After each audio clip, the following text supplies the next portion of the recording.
dapat mengembangkan lagi sepak bola di Indonesia ini ke satu tahap yang mana dikenali ramai dari segi permainannya, dari segi supporternya, juga dari segi layanan mesranya rakyat Indonesia itu kepada tim-tim yang diundang di Indonesia itu.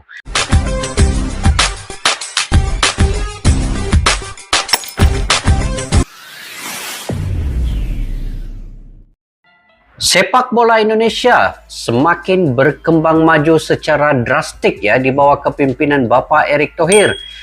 Jadi Bapak Erick Thohir bukan main-main untuk mendatangkan tim-tim yang lebih rankingnya tinggi, ranking pertama, kedua, ketiga hingga ke-10 untuk menentang timnas Indonesia. Jadi pada tahun depan ini guys, Bapak Erick Thohir bukan main-main ya untuk mendatangkan timnas Portugal dan juga Cristiano Ronaldo ke Indonesia ini. Ini telah dinyatakan oleh beliau sendiri bahwa setiap rancangan yang dibawakannya akan mendatangkan tim-tim yang besar itu sebenarnya satu perancangan yang begitu sistematik dan juga begitu tersusun sekali ya. Ini bukan main-main. Bapak Erick Thohir saya percaya seorang yang mengatakan dan mengotakkan janjinya. Jadi di dalam video pada kali ini guys, kita dengar sendiri di channel ini bagaimana Bapak Erick Thohir begitu serius mendatangkan tim-tim yang besar ini untuk menentang tim Indonesia, untuk memperkembangkan mental, memperkembangkan permainan dan juga formasi taktikal Indonesia itu ke satu tahap yang mana mereka boleh mempercayai kepada diri masing-masing apabila menentang tim-tim yang besar. Selain daripada itu, pemain-pemain ini akan lebih dikenali di dunia luar. Pemain-pemain Indonesia ini mungkin akan dilamar ya oleh klub-klub yang berpotensi untuk melihat bakat pemain-pemain Indonesia itu sendiri. Jadi ayo guys, kita simak video ini daripada channel Kilas Dunia. Kepada yang baru ketemu channel ini, kalian boleh subscribe, like, share, dan komen juga. Yuk, tanpa berbasa-basi, kita simak video ini. Indonesia versus Portugal membuat publik Malaysia kepanasan. Mereka memperhatikan tapi berakting masa bodoh. Agenda besar FIFA Matchday Timnas Indonesia pada September 2023 mendatang tengah menjadi buah bibir publik Malaysia. Sejumlah tim berperingkat top FIFA diisukan bakal menjadi lawan Timnas Indonesia setelah berhasil mendatangkan Argentina, Portugal, Brazil, dan Maroko masuk dalam daftar tim yang bakal dicoba untuk didatangkan ke Indonesia melakoni FIFA Matchday. Meski begitu, Zainuddin Amali menegaskan bahwa hal itu baru sekadar rencana dan masih dalam tahap diskusi dengan para pihak terkait. Meski baru sekadar rencana, calon lawan timnas Indonesia di atas sudah menarik antusias publik tak hanya di tanah air tetapi juga masyarakat asing. Jika biasanya publik Vietnam yang selalu menaruh perhatian besar terhadap pengembangan sepak bola Indonesia, kini giliran Malaysia. Malaysia lewat salah satu media lokal mencoba menaruh kepedulian terkait rencana timnas Indonesia di FIFA Matchday mendatang. Namun mereka mencoba masa bodoh mengingat timnas Malaysia sendiri hanya bisa mendatangkan Papua Nugini dan Kepulauan Solomon. Setelah sukses membawa tim terhebat dunia Argentina ke tanah Indonesia, PSSI kini berencana kembali menggelar laga persahabatan ternama di tanah air itu. Tulis semuanya bola. Meski gagal mendaratkan Lionel Messi di tanah Indonesia, PSSI kini berencana mempertemukan Cristiano Ronaldo dan Portugal melawan Asnawi Mangkualam CS di Gelora Bung Karno, ibu mereka. Publik Malaysia seolah semakin kepanasan setelah Vietnam juga merencanakan agenda besar di FIFA Matchday, yakni melawan Australia. Pertandingan itu juga sekaligus digunakan sebagai persiapan menatap Piala Asia 2023 yang digelar 2024 mendatang di Qatar. Sementara itu, saat Indonesia memilih melawan tim-tim ternama, Vietnam ingin menggelar laga persahabatan dengan rivalnya di Asia itu. Tulis semuanya bola lagi. Vietnam dikabarkan akan bertanding melawan Australia sebagai salah satu persiapan jelang Piala Asia 2023. FA Vietnam dan FA Australia dikabarkan sedang dalam proses pembahasan untuk menggelar laga persahabatan September ini, imbu mereka. Publik Malaysia lewat media lokal setempat jelas menaruh perhatian terhadap rencana Indonesia dan Vietnam, tapi berusaha masa bodoh. Semuanya bola merasa lawan sepantasnya tim-tim Asia Tenggara.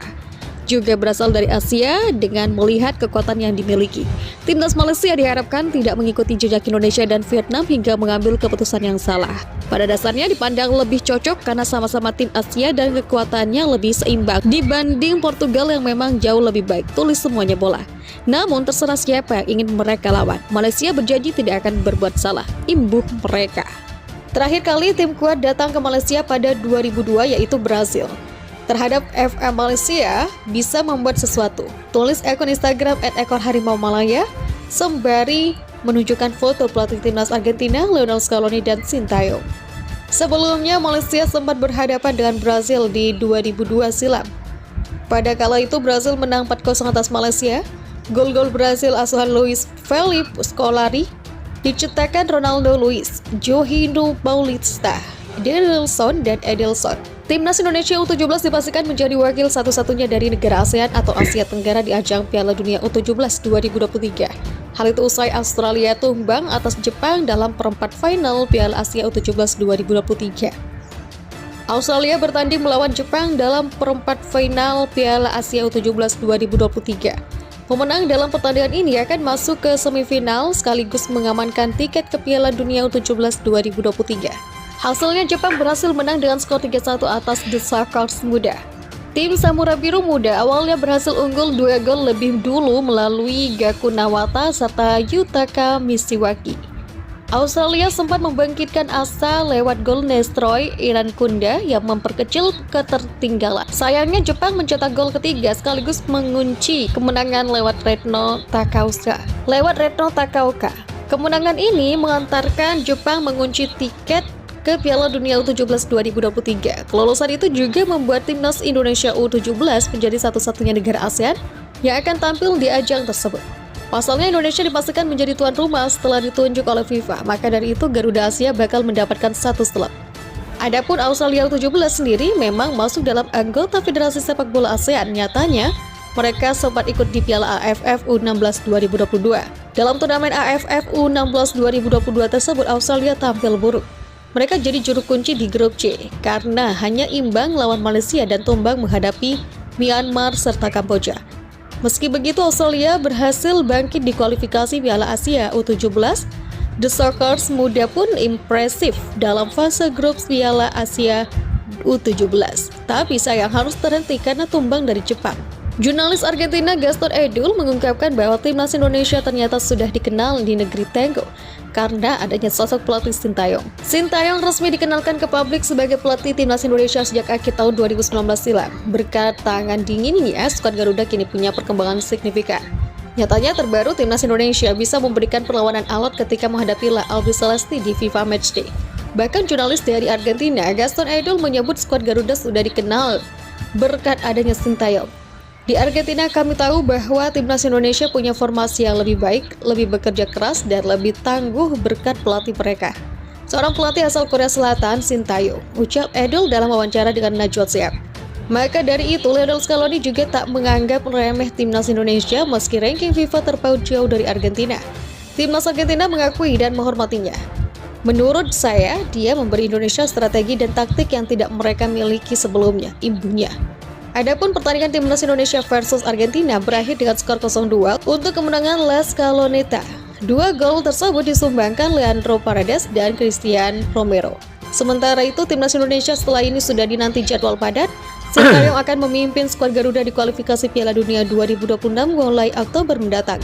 Timnas Indonesia juga akan tampil di Piala Asia 2023 yang digelar Januari 2024. Dalam ajang tersebut, tim Merah Putih bakal meladeni Jepang, Irak, serta Vietnam di fase grup.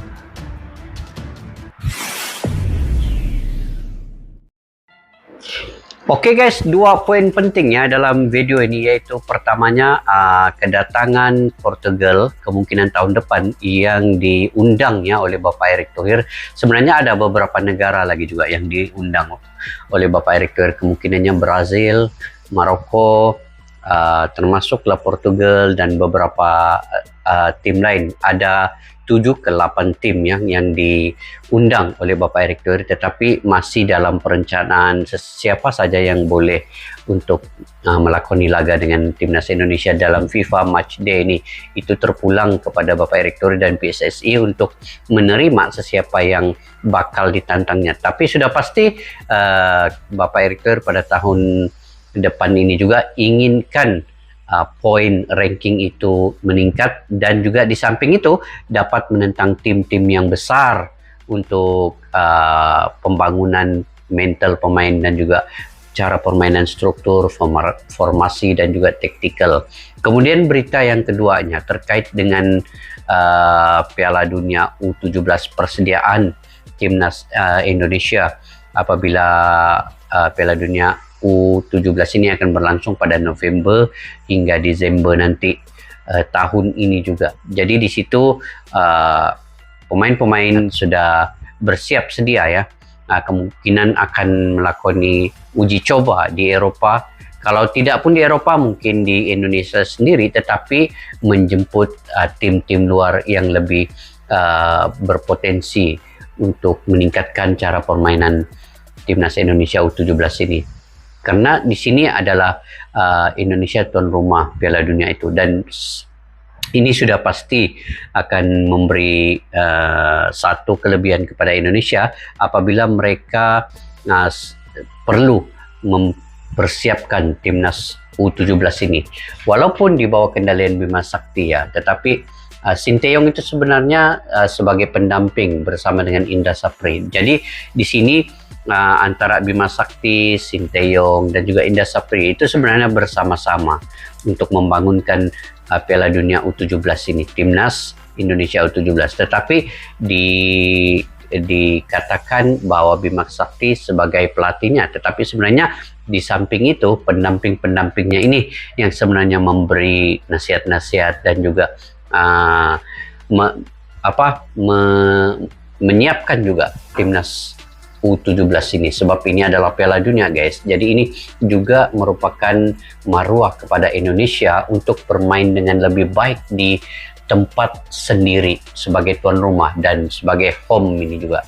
Jadi apa yang kita boleh simpulkan di sini ialah kita doakan semoga Bapak Erick Thohir, Sinteyong, Bima Sakti, Indra Sapri dan juga kesemua pemain dapat bermain dengan baik nanti di U17, dan Bapak Erick Thohir ya dapat mengembangkan lagi sepak bola di Indonesia ini ke satu tahap yang mana dikenali ramai dari segi permainannya, dari segi supporternya, juga dari segi layanan mesranya rakyat Indonesia itu kepada tim-tim yang diundang di Indonesia itu.